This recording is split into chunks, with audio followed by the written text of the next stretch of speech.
Buenas noches, hermanos. Dios les bendiga. Pues ya estamos nuevamente aquí en la materia de la importancia de la oración. Vamos a iniciar, vamos a orar, vamos a poner esta enseñanza a las manos de nuestro Señor. Padre amadísimo, que estás en los cielos, te damos muchas gracias, Señor, en esta noche. Gracias por tu bondad y misericordia. Gracias por la oportunidad que nos brindas, Señor, de estar nuevamente reunidos para aprender de tu palabra en estas enseñanzas, Señor, que tú nos das, esperando, Señor, que llegue a tierra fértil, que la semilla florezca y dé fruto, Señor. Te damos gracias por cada uno de mis hermanos que están conectados, los que están por conectarse. Gracias porque les das las intenciones de su corazón de poder seguir estudiando en este instituto. Ponemos en tus manos este servicio y que sea tu Santo Espíritu en nosotros y que pueda ser de gran bendición para todos y cada uno en las vidas de mis hermanos, para su edificación y enseñanza. Te damos gracias en el nombre de Jesús. Amén. Amén, hermanos. Pues hoy nos estamos ya en la lección número 6, en la clase número 6, pero el tema es el número 8. Se llama la oración de liberación. La oración de liberación. Este es el primer tema de hoy. Vamos a ver dos temas. Hoy estudiaremos dos temas. Este es la oración de liberación. Y vamos un poco al contexto. Vamos a la Biblia en la primera carta, primer libro, primera carta de Juan, capítulo 3, versículo 8. Juan 3, 18, primera de Juan 3, 18. Dice,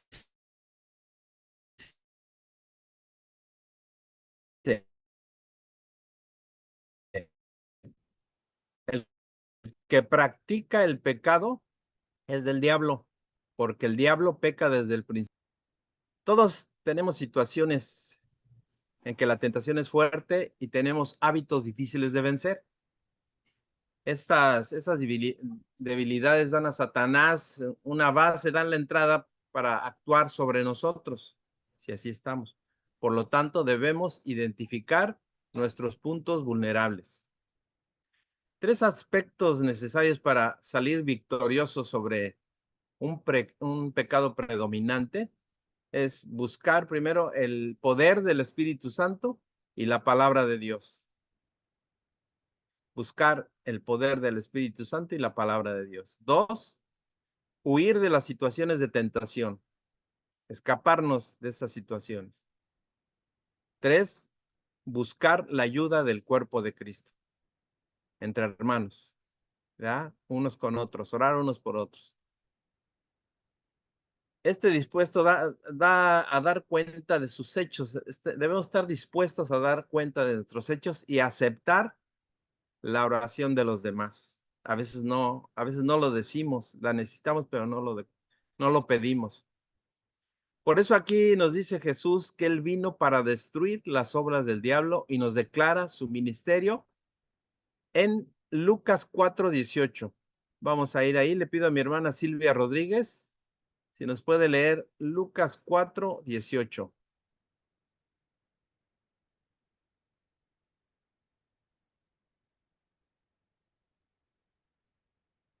¿Sí está por ahí, Silvia? Sí, hermano, me está fallando mi celular. Ahí tengo la Biblia. Ahí Ah, tenemos. sí, porque la Lucas había 4, visto, dije, ahí está. sí, sí, aquí estamos. Lucas 4:18 dice así. Dice, el Espíritu del Señor está sobre mí, por cuanto me ha ungido para dar buenas nuevas a los pobres, me ha enviado a sanar a los quebrantados de corazón, a pregonar libertad a los cautivos y vista a los ciegos, a poner en libertad a los oprimidos. Amén, hermana, gracias. La profecía de Isaías que hace aquí referencia de Isaías 61, 1 y 2, se refiere a la liberación que pedían de Israel de su exilio que estaban en Babilonia. Jesús reclama enfáticamente ser el Mesías prometido. Él lo dice y ahí en esa porción. y declararle la esencia de las buenas nuevas del evangelio del reino de Dios. Después de llevar a la práctica lo que proclamó, él ahí nos ha llamado a cada uno de nosotros como sus discípulos a hacer lo mismo, tal como lo dice en Marcos 16:17. Dice Marcos 16:17. Y estas señales seguirán a los que creen. En mi nombre echarán fuera demonios, hablarán nuevas lenguas. Las señales acreditan el mensaje del evangelio y no están limitadas solamente a la época de los apóstoles. Lo mismo que la comisión del Señor de llevar el evangelio a todo el mundo, ¿no? Las señales, por lo tanto, confirman el ministerio de los discípulos de Cristo en cada nueva generación.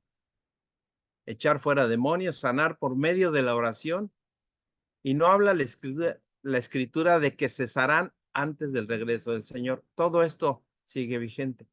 Por lo tanto,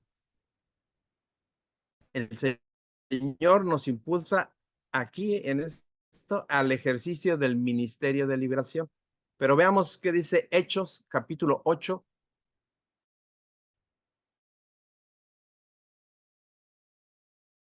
Hechos 8:6. Obviamente las cosas que decía Felipe. Oyendo y viendo las señales que hacía, porque de muchos que tenían espíritus inmundos, salían estos dando grandes voces, y muchos paralíticos y cojos eran sanados. Así que había gran gozo en aquella ciudad.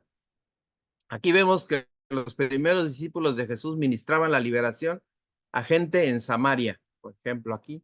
Jesús se enfrentó y echó fuera muchos demonios durante su ministerio. Lo hemos leído en diferentes partes de la Biblia y del Nuevo Testamento.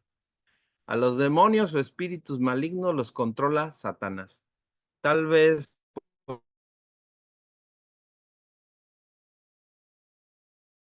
por su rebelión contra Dios, y pueden lograr que una persona sea muda, sea sorda, ciega o enferma. También tientan a la gente para que peque. A pesar de su poder, no pueden leer nuestra mente, ni pueden estar en distintos lugares al mismo tiempo. Los demonios son reales y están activos, pero Jesús tiene autoridad sobre ellos y ha delegado su autoridad a sus discípulos. Vamos a Marcos capítulo 5 del versículo 7 al 10. Marcos 5 del 7 al 10. Le pido a mi hermano Jaime Pech, si está por ahí conectado, que nos haga favor de leer. Marcos 5, Marcos 5, 7 al 10, hermano. Ok, permítame. 5, ok. Marcos 5, del 7 al 10. Y clamando a gran voz, dijo: ¿Qué tienes conmigo, Jesús, Hijo del Dios Altísimo? Te conjuro por Dios que no me atormentes. 8. Porque le decía: sal de este hombre, espíritu inmundo. 9. Y le preguntó: ¿cómo te llamas? Y respondió diciendo: Legión me llama, porque somos muchos. 10. Y me rogaba mucho que no me enviase fuera de aquella región. Amén, hermano. Gracias. Aunque no estamos seguros a qué se debe la posición demoníaca, sabemos que los demonios usan el cuerpo en forma destructiva para distorsionar, para destruir la relación y la semejanza que tenemos el hombre con Dios. Aunque aquí es importante que reconozcamos su actividad maligna, debemos mantenernos alejados de ellos y evitar cualquier relación con las fuerzas demoníacas o con el ocultismo, por ejemplo, el satanismo y otras cuestiones prácticas que hay. Aunque sea por pura curiosidad, debemos mejor hacernos hablar. Si resistimos al diablo y sus influencias, huirá de nosotros, dice Santiago. Marcos resalta la sobrenatural lucha entre Jesús y Satanás. La meta de los demonios era y sigue siendo controlar a los humanos en los que habitaban o en los que habitan. La meta de Jesús era y es la liberación de esas personas del pecado y del control que tiene Satanás de ellas. Pero aquí hay una pregunta.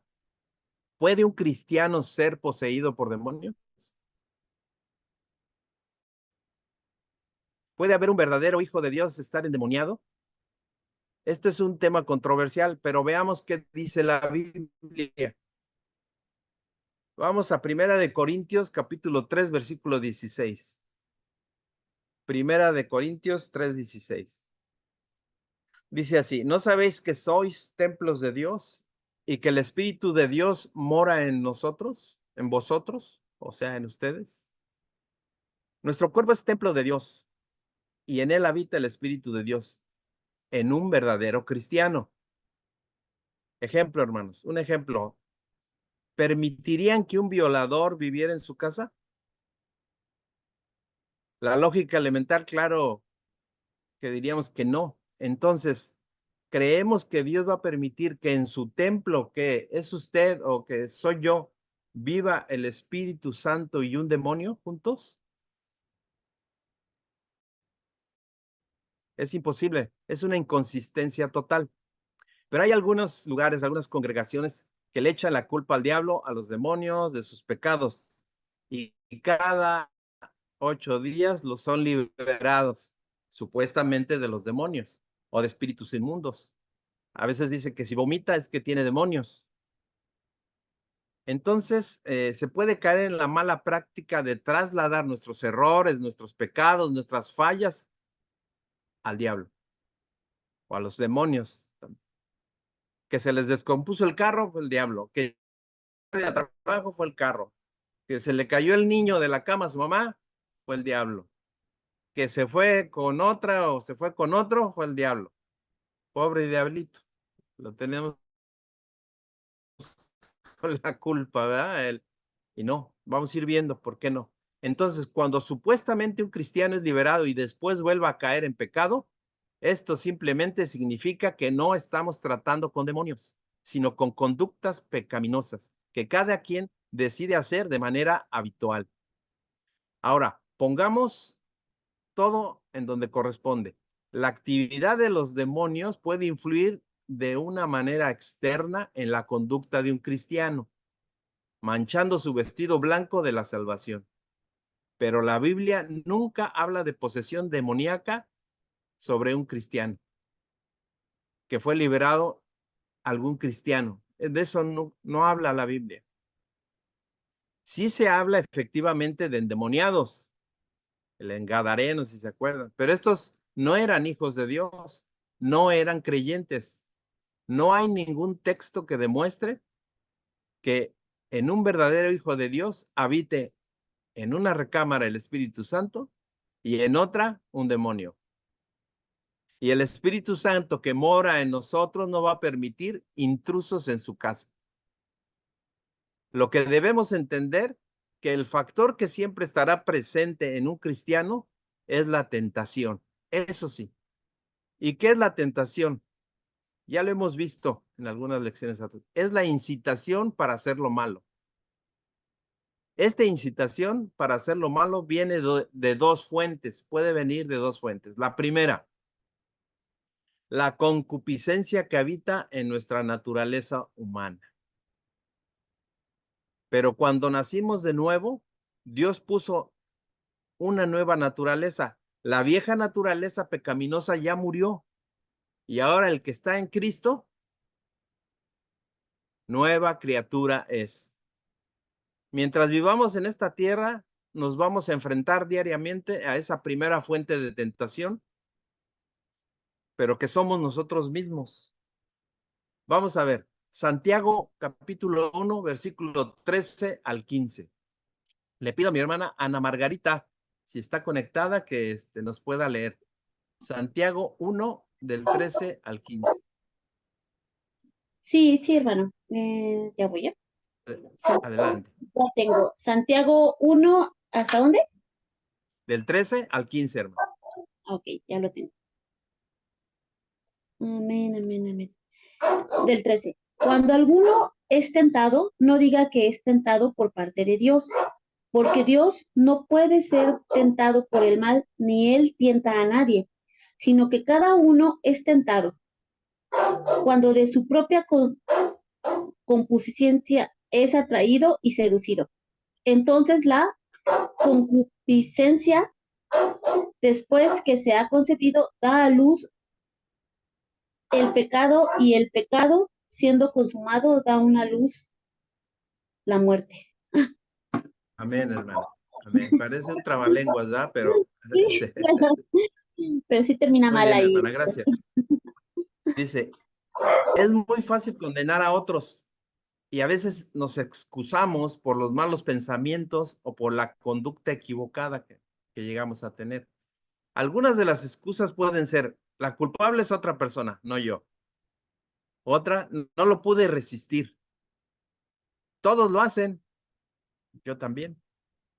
Fue solo un error que tuve. Nadie es perfecto. Otra, el diablo me obligó a hacerlo, que decíamos. Fui presionado por alguien. No sabía que era malo eso. Y la última es la que dice, Dios me estaba tentando. Dios no tienta, ya vimos. Una persona que presenta excusas procura pasar su culpa a algo o a alguien. Es como cuando Adán y Eva, ¿recuerdan? Adán le echó la culpa a Eva a la serpiente, y así la serpiente pues ya no tuvo a quien echarle la culpa, ¿va? Un cristiano, sin embargo, acepta su responsabilidad por sus errores, los confiesa y pide el perdón a Dios. Veamos Primera de Corintios capítulo 10, versículo 13. Primera de Corintios 10, 13. Dice, no os ha sobrevenido ninguna tentación que no sea humana, pero fiel es Dios, que no os dejará ser tentados más de lo que podéis resistir, sino que dará tiempo, sino que dará también, juntamente con la tentación, la salida, para que soportar. Pablo dio a los corintios palabras de aliento firmes acerca de la tentación y les dijo, primero, deseos errados y tentaciones son comunes a todos, de manera que no piense que le sucede solo a usted, no solo a uno. Dice que todos podemos tener eso. Dos, otros han resistido las tentaciones y usted también lo puede hacer. Y la tercera, toda tentación puede ser resistida porque Dios nos ayudará a que así sea. Dios nos apoya a resistir la tentación, ayudándonos a, primero, reconocer aquellas personas y situaciones que le originan el problema. Dos, apartarse de todo aquello que usted sabe que es erróneo. Tres, escoger solo lo que es correcto. Cuatro, orar pidiendo la ayuda de Dios. Y cinco, buscar la compañía de aquellos que aman a Dios y que serán de ayuda en tiempos de tentación. O sea, hermanos creyentes, hijos de Dios. Huir de la tentación es el primer paso hacia la victoria. Así como José, ¿lo recuerdan? Que le dijo no ante el acoso de la mujer de Potifar cuando estaban allá en Egipto. Dios juntamente nos dará la salida para soportar las tentaciones. Vamos a la segunda fuente de tentación. La segunda fuente de tentación es Satanás. Pero en el caso del cristiano es de una manera externa, no es que sea poseído. Nunca se mete el diablo en un verdadero cristiano, porque en él habita el Espíritu Santo. Y el ejemplo clásico de la Biblia son las tentaciones del diablo que hizo a Jesús. ¿Y cómo las resistió Jesús? ¿Cómo las resistió estas tentaciones? Diciendo, escrito está. Primero tuvo hambre y vino el tentador y le dijo, di a estas piedras que se conviertan en pan. Y Jesús pan vivirá el hombre. ¿Cuántos dicen robé porque tenía hambre, porque no tenía trabajo. Y trasladan la responsabilidad de sus errores y pecados a las circunstancias o a otras personas, como veíamos hace rato. Y lo peor es cuando le trasladan esa culpa o esa responsabilidad a Dios. Ahí ya es lo máximo. Pero veamos Primera de Crónicas, vamos, Primera de Crónicas 21:1. Le pido a mi hermana Yasmín Filorio si nos lee por favor este pasaje. Primera de Crónicas 21:1. Sí, hermano, no me lo encuentro.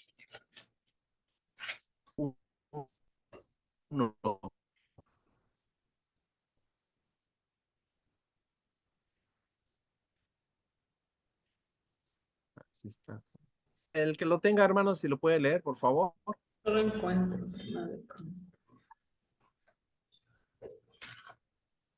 Adelante. Primera de Crónicas 21:1.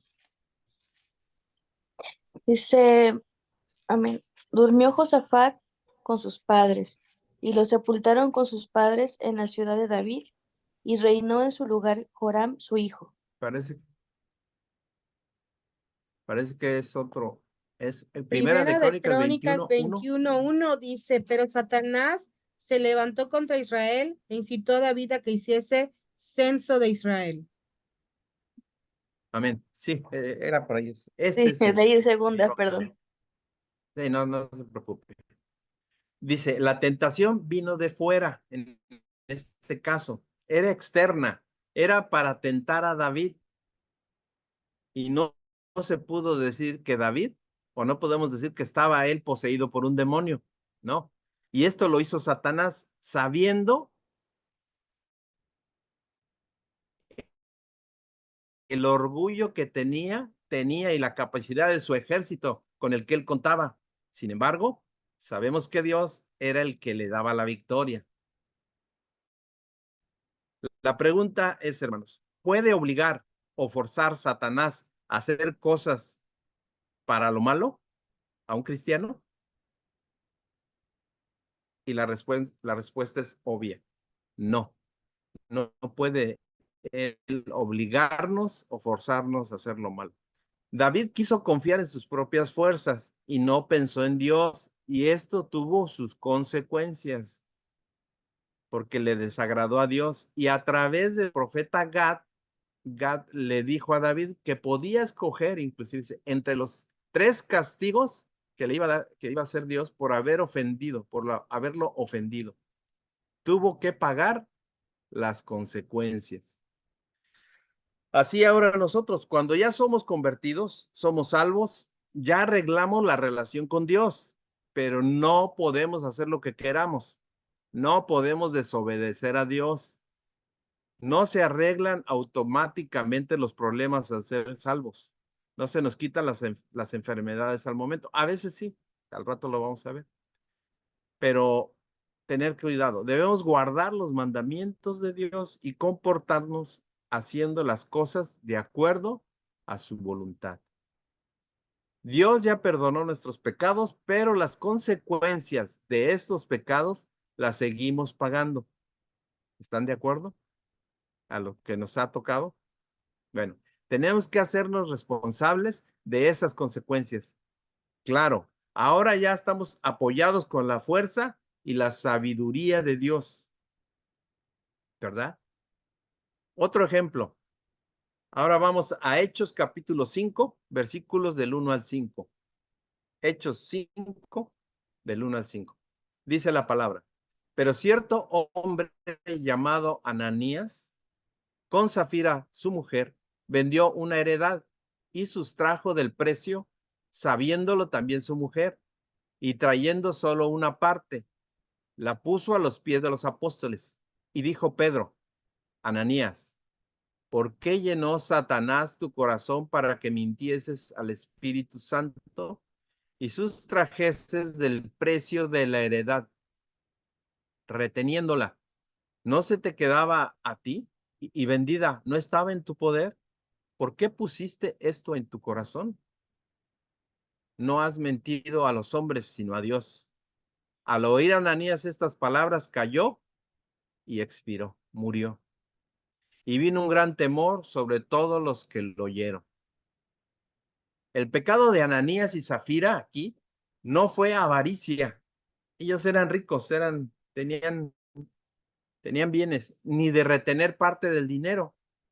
Podían haber decidido si vender o no la tierra y cuánto darle a los discípulos en este caso. Su pecado fue mentir a Dios y a su pueblo al decir que dieron todo de lo que habían vendido, pero en realidad se reservaban parte para ellos, tratando de parecer más generosos de lo que en verdad eran. Este hecho se juzgó con dureza, porque la deshonestidad y la codicia destruyen la iglesia, impide que el Espíritu Santo obre con eficacia. Toda mentira es mala, pero cuando mentimos tratando de engañar a Dios y a su pueblo, en cuanto a nuestra relación con Él, destruimos nuestro testimonio cristiano. No podemos mentir y menos mentirle a Dios. Algunos pueden argumentar que Satanás sí puede entrar en los cristianos, vamos a ver, y se basan en este versículo, en algunos versículos, pero en este, vamos a verlo, es Lucas 22:3. Le pido a mi hermana Mónica Espinosa, si nos lo puede leer, Lucas 22:3.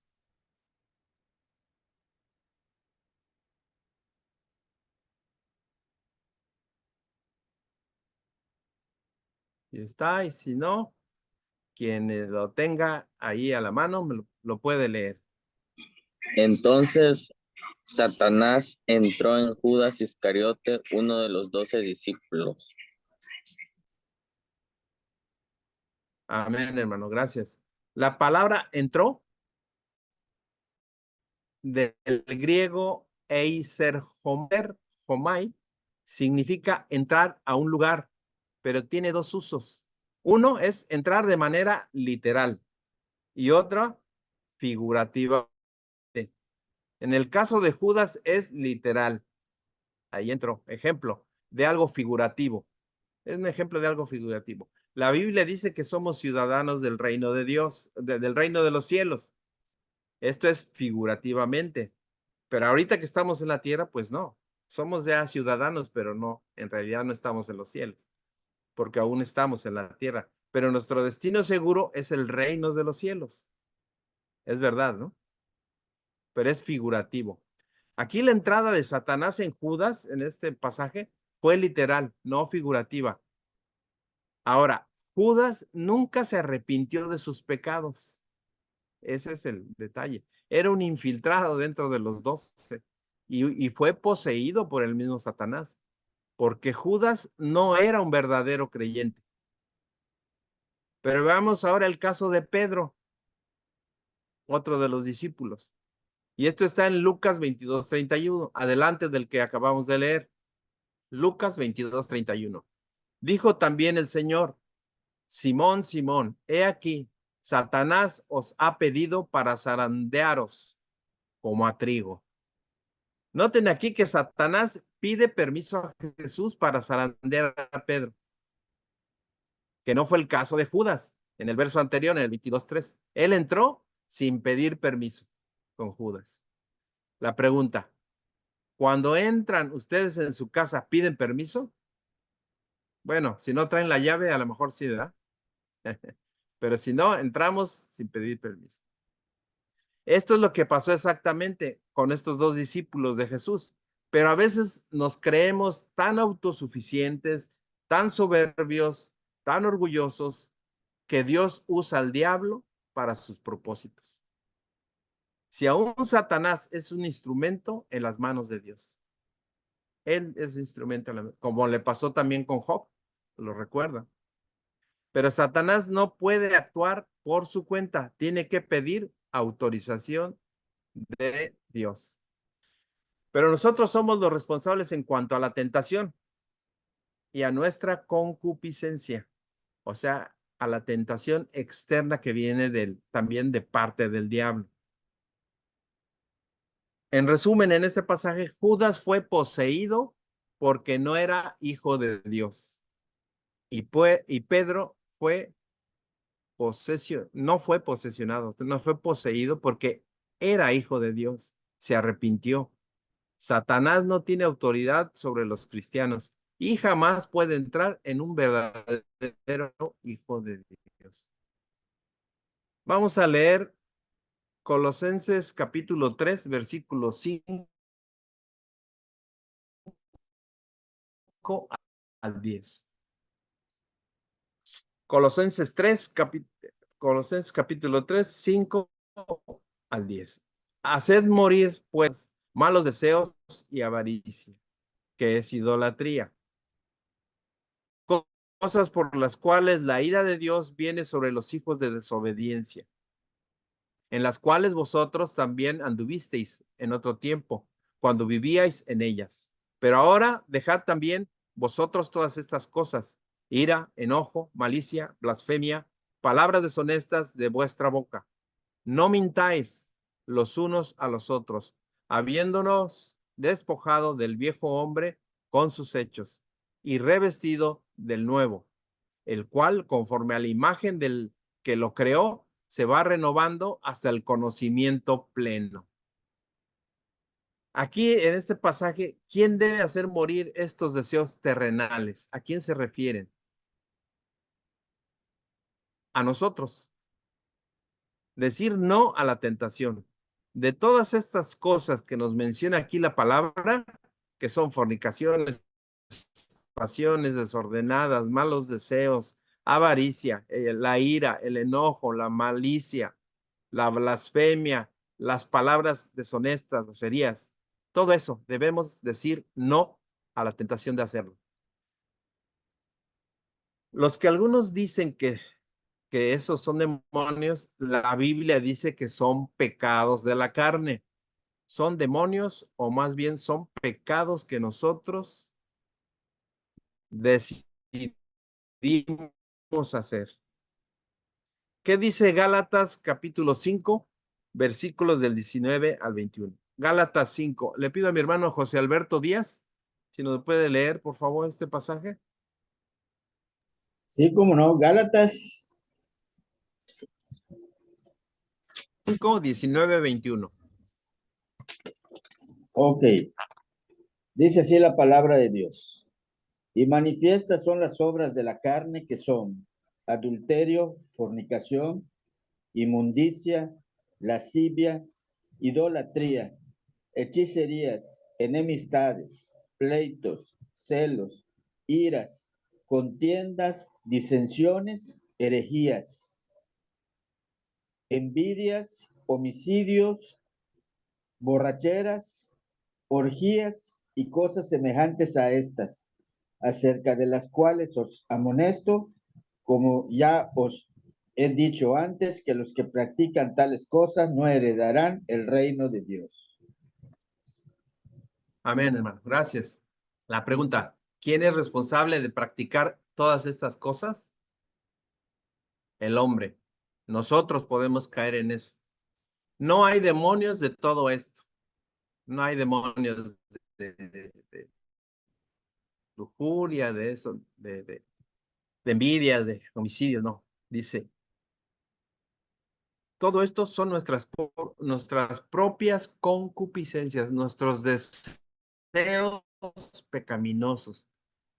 Pero los que son verdaderamente hijos de Dios han sido lavados, ya han sido santificados, ya han sido justificados en el nombre de nuestro Señor Jesucristo y por el mismo Espíritu de Dios. Como decíamos, o ignoráis que sois templos del Espíritu Santo y que el Espíritu Santo mora en nosotros. Bueno, Dios no va a permitir que el diablo venga y posesione con sus demonios a un verdadero hijo de Dios. Pero sí debemos estar conscientes que hay dos fuentes de tentación y que nosotros resistimos, rechazamos o permitimos. De nuestra propia concupiscencia o de las insinuaciones que nos haga Satanás. ¿Y qué podemos hacer, hermanos? Cada uno debe ser responsable de sus acciones y de sus hechos. Aquí terminamos con este tema de la oración de liberación, hermanos. Y vamos a pasar al siguiente tema, que es el tema número 9. Tema número 9, que es la oración por los enfermos. Vamos al tema número 9, la oración de los enfermos.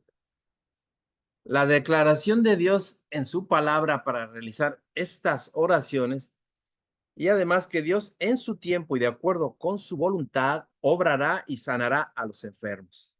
Esto nos dice, vamos a Jeremías, al libro de Jeremías capítulo 33, versículo 6. Jeremías 33, 6. El tema es el número 9, la oración por los enfermos. ¿Qué dice la palabra de Dios? Jeremías 33, 6. Dice, he aquí que yo les traeré sanidad y medicina y los curaré y les revelaré abundancia de paz y de verdad. Esa es la promesa de Dios al pueblo de Israel, pero aún sigue vigente. Dios tiene misericordia, pero mientras estemos en la tierra, nuestro cuerpo mengua y se deteriora. El don de sanidad no lo podemos tener todos los cristianos, lo tienen algunos pocos, pero la oración siempre será de bendición. Hay muchos abusos a veces de parte de algunos cristianos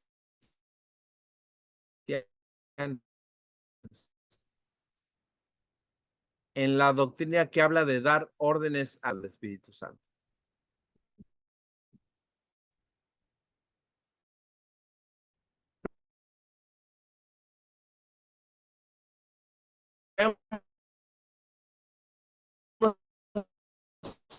¿Qué dice el que Jeremías en el capítulo 17, versículo 7, 14? Sáname, oh Jehová, y seré sano. Sálvame y seré salvo, porque tú eres mi alabanza. El lenguaje médico, ser bueno o religioso, no puede curar el pecado. Solamente siendo bueno o religioso.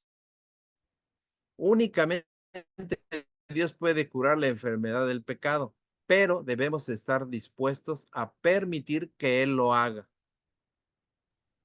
Tras el castigo y el arrepentimiento puede venir la sanidad. Dice la palabra del Señor en Éxodo capítulo 15, versículo 26. Le pido a mi hermanita Juana Vidal, si está conectada, que nos lea por favor Éxodo capítulo 15, versículo 26. Juana Vidal, si está conectada, y si no... Sí, permítame tantito, pastor. Ok, sí, gracias. Éxodo 15, 26. versículo 26. 26. Sí, cómo no. La palabra de Dios dice, y dijo, si oyeres atentamente la voz de Jehová tu Dios, e hicieres lo recto delante de sus ojos, y dieres oído a sus mandamientos, y guardares todos sus estatutos, ninguna enfermedad de las que envié a los egipcios te enviaré a ti, porque yo soy Jehová tu sanador. Amén, hermana, gracias. Amén.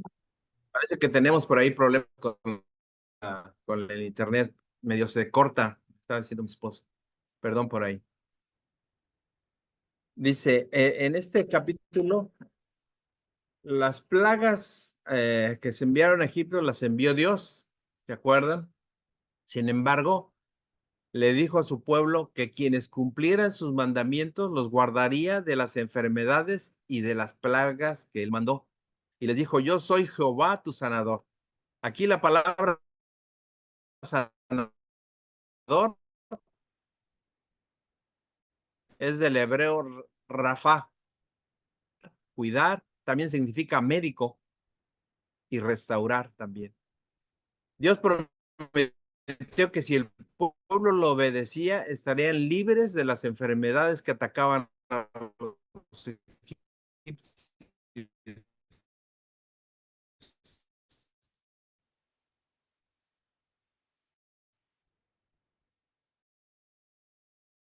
Muy pocos supieron que muchas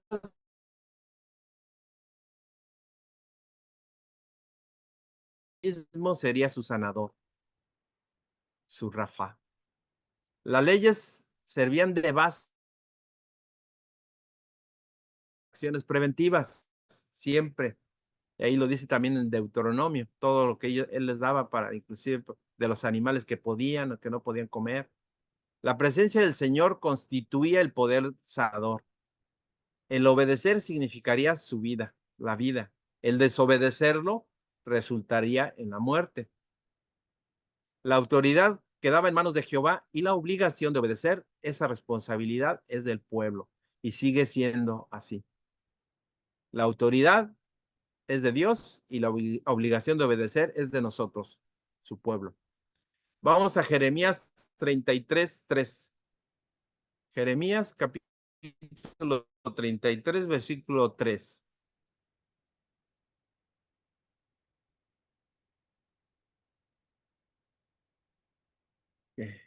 Dice Jeremías 33:3. Clama a mí y yo te responderé y te enseñaré cosas grandes y ocultas que tú no conoces.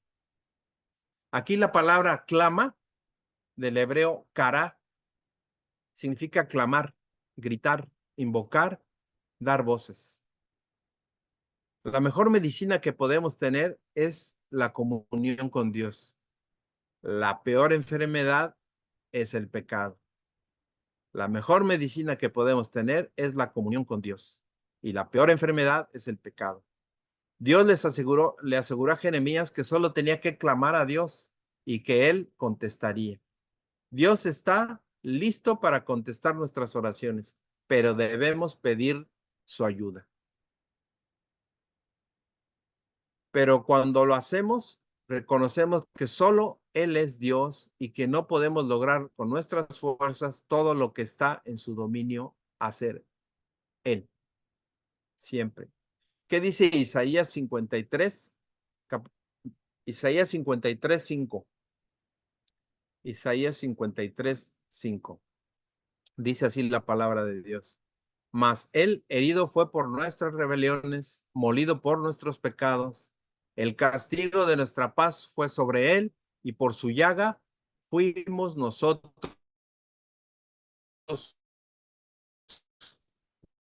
curados.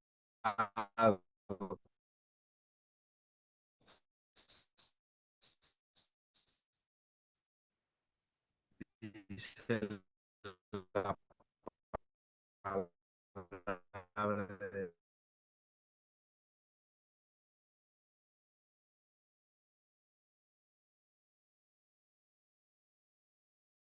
vamos a seguir, no podemos a lo mejor cortarla.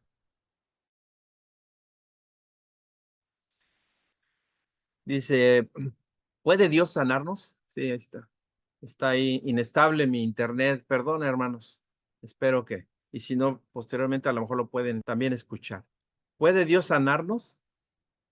Es obvio que sí, sí. Y debemos tener fe y orar por eso.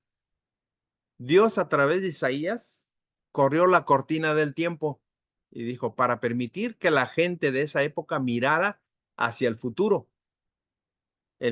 que era el sufrimiento que tendría el Mesías y el perdón y la gracia que quedaría al alcance de toda la humanidad. Vamos a Mateo capítulo 4, versículo 24. Mateo 4, 24.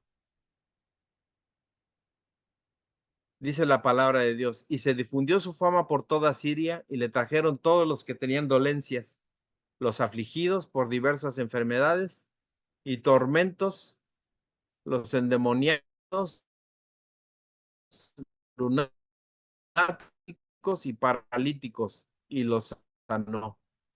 Ese era Jesús. Jesús predicaba las buenas nuevas, los cielos ya llegó, les decía que Dios es con nosotros, ocupa de nosotros, puede sanarnos, no solo de las enfermedades físicas, sino también de las espirituales. Las palabras de Jesús eran buenas.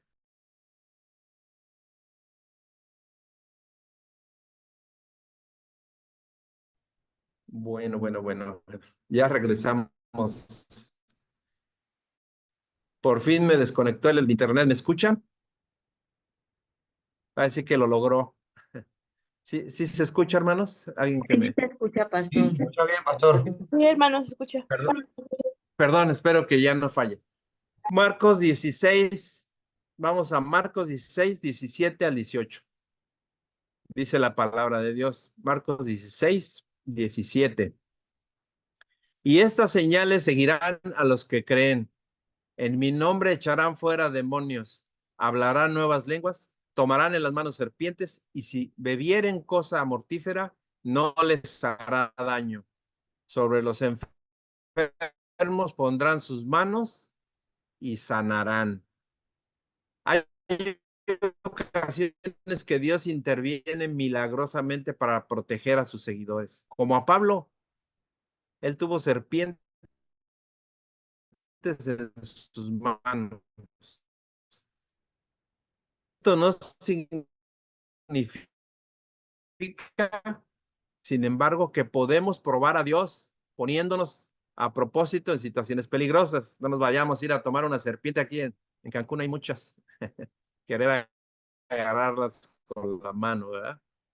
Dice, estas señales continúan aún y siguen vigentes hasta la fecha, y a nosotros nos puede usar para realizar ese milagro. El Señor nos puede utilizar.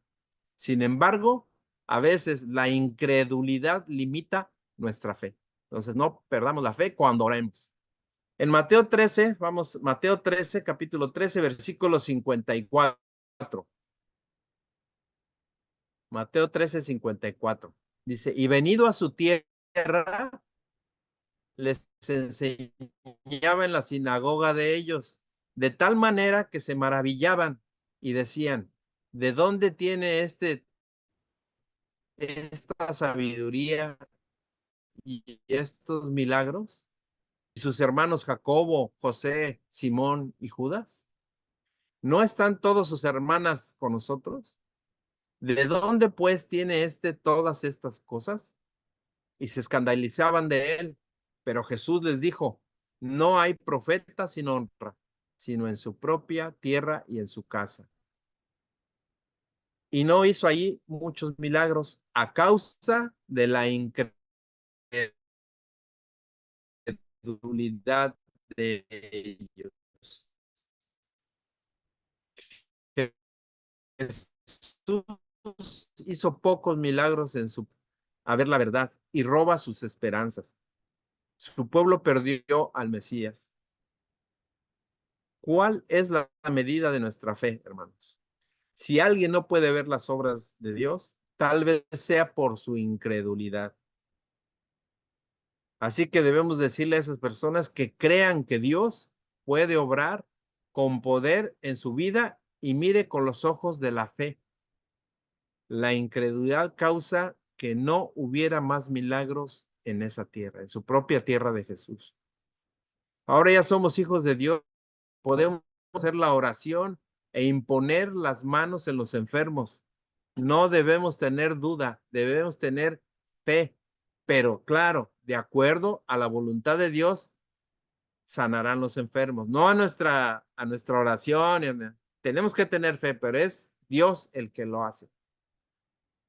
Dios es medicina a nuestro cuerpo, alma y espíritu. Veamos qué dice Proverbios capítulo 4, versículo 20. Le pido a mi hermano Ricardo Alfaro si nos puede leer este pasaje. Proverbios 4, 20 al 23.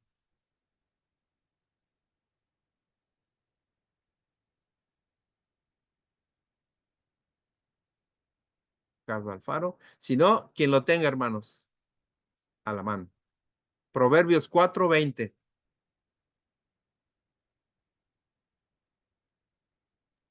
Dice la palabra, Hijo mío, está atento a mis palabras, inclina tu oído a mis razones, no se aparten de tus ojos, guárdalas en medio de tu corazón, porque son vida a los que las hallan, y medicina a todo su cuerpo. Sobre toda cosa guardada, guarda tu corazón, porque de él mana la vida. Amén, gracias, hermano. Cuando hay sanidad en el alma, hay sanidad en el cuerpo. Hay que valorar y proteger nuestra mente, nuestras emociones y nuestra voluntad. Mateo 8, versículo 14. Mateo 8, versículo 14. Dice la palabra de Dios. Vino Jesús a casa de Pedro y vio a la suegra de este postrada en cama, con fiebre, y tocó su mano y la fiebre la dejó, y ella se levantó y le servía. Y cuando llegó la noche, trajeron a él muchos endemoniados, y con la palabra echó fuera a los demonios, y sanó a todos los enfermos, para que se cumpliese lo dicho por el profeta Isaías, cuando dijo, él mismo tomó nuestras enfermedades y llevó nuestras dolencias. Así que Jesús entró en la casa de Pedro, y Mateo indica aquí que fue Jesús quien vio a la suegra de Pedro con fiebre. Y esta fiebre, según el significado en griego, que es puretos, es la palabra puretos, indica que era algo ardiente, algo encendido, algo con fuego, era una fiebre bastante importante. Normalmente Jesús tocaba al enfermo, como en este caso, asegurándole de su compasión y animándole a confiar en él. También el toque servía para identificar claramente quién realizaba el milagro. Hechos 10:38, hermanos. Vamos adelante. Hechos 10:38. Dice la palabra de Dios. Como Dios ungió con el Espíritu Santo y con poder a Jesús de Nazaret, y como éste anduvo haciendo bienes y sanando a todos los oprimidos por el diablo, porque Dios estaba con él. Aquí se hace énfasis en que Dios había capacitado a Jesús con el Espíritu Santo, a través del cual se realizaban los milagros de sanidad. Jesús fue enviado y equipado por Dios con el Espíritu Santo y con poder. Jesús es, por tanto, el don de Dios que dio a los hombres. Dios mismo fue el que envió a Jesús para que nos manifestara su amor. Jesús practicó su ministerio de sanidad. Era su gran deseo el desterrar del mundo el dolor y la tristeza. Algunos ejemplos de causas de enfermedades podemos ver que en Juan 11:4, unas causas de enfermedad. Dice Juan 11:4, oyéndolo Jesús dijo, esta enfermedad no es para muerte, sino para la gloria de Dios, para que el Hijo de Dios sea glorificado por ella. Este es otro ejemplo de la soberanía divina en medio del sufrimiento humano y una demostración de los propósitos y la gracia de Dios a través de la respuesta de Jesús. Hay enfermedades que sirven para que se muestre la gloria de Dios. El cáncer, el VIH, se sanan por misericordia. Y algunos seguramente han sido testigos de eso.